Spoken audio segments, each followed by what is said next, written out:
അടുത്തതായിട്ട് നമുക്കുണ്ടാവേണ്ട ഒരു mind set എന്ന് പറഞ്ഞാൽ ഒരു വിക്ടിം ആണോ അല്ലെങ്കിൽ വിഷണറി ആണോ എന്നുള്ളതാണ്.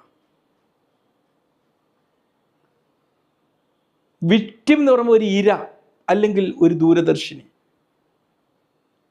വിഷണറി എന്ന് പറഞ്ഞാൽ ദൂരദർശിനി. ഒരു കേരള മൺസൂൺ മൈൻഡ് സെറ്റാണ് നമ്മുടെ ഇതിൽ ഉണ്ടാക്കേണ്ടത്. മഴ പെയ്തുകൊണ്ടിരിക്കുന്നു, ഒരു ഇര എന്ത് ചെയ്യും? ഈ മഴയെ ഇങ്ങനെ കുറ്റപ്പെടുത്തിക്കൊണ്ടിരിക്കും.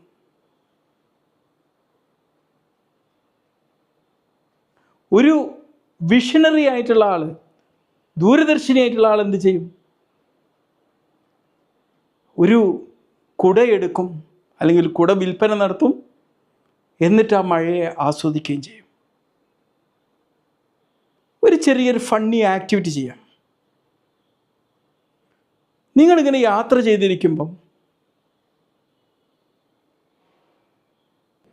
നമ്മളിപ്പം ഒരു ടെസ്റ്റ് നടത്താം. നമ്മളൊരു സിറ്റുവേഷനിൽ അകപ്പെട്ടു. നമ്മളൊരു വിക്ടിം മൈൻഡ് സെറ്റിലൂടെയാണോ വിഷണറി മൈൻഡ് സെറ്റിലൂടെ കാണുന്നത് നോക്കാം. ഒരു ഇരയുടെ മാനസിക മനോഭാവത്തിലാണോ അല്ലെങ്കിൽ ഒരു ദൂരദർശിനിയുടെ മാനസിക വിഷണറിയുടെ മനസ്സിലാണോ നോക്കാം. ഇപ്പോൾ ഒരു സിറ്റുവേഷൻ, നമ്മൾ കഴിഞ്ഞ ദിവസം കോഴിക്കോട് ഇങ്ങനെ വലിയ ഹൈവേയിലൂടെ വരികയാണ്. അപ്പോൾ ചെറിയൊരു ട്രാഫിക് ബ്ലോക്കിലകപ്പെട്ടു. ഒരു വലിയൊരു മാസീവായിട്ടുള്ള ട്രാഫിക് ബ്ലോക്കിലകപ്പെട്ടു. ഒരു വിക്ടിം അല്ലെങ്കിൽ ഒരു ഇര എന്താ പറയുക?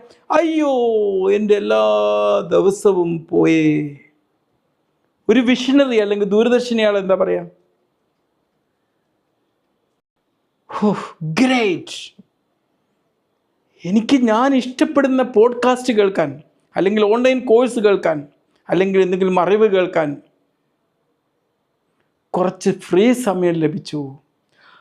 ഒന്ന് ശ്വാസം ഒന്ന് ഉള്ളോട്ടെടുത്തു പുറത്തോട്ട് വിട്ടിട്ട് അതങ്ങോട്ട് കേൾക്കട്ടെ.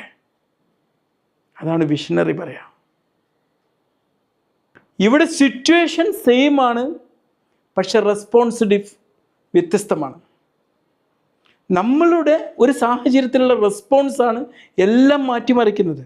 നമ്മുടെ ജീവിത ചലച്ചിത്രത്തിൻ്റെ ദിശ തന്നെ മാറ്റിമറിക്കുന്നത് ഈ പ്രതികരണമാണ്.